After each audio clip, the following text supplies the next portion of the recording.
สบายดีมื้อนี้ก็อยู่กับซ่องเสียงขวางสตูดิโอเนาะมื้อนี้สิพาทุกคนมากิน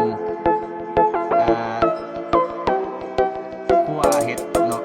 คั่วเห็ดแล้วก็ซุปเห็ดฝอปูอันนี้ก็คือฝอปูเนาะอันนี้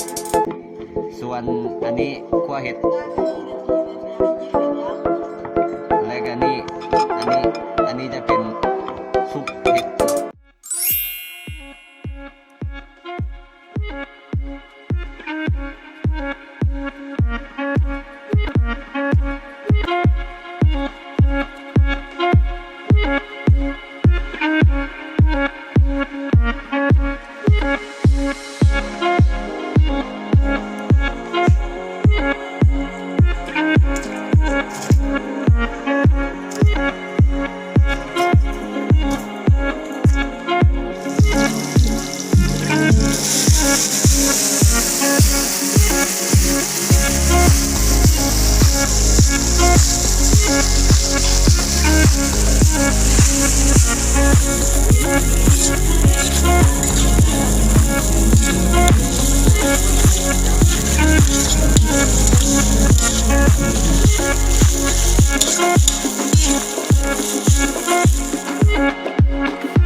ช่วงท้ายคลิปวิดีโอของเราแล้วก็อยากฝากช่องหน่อยหนึงเนาะ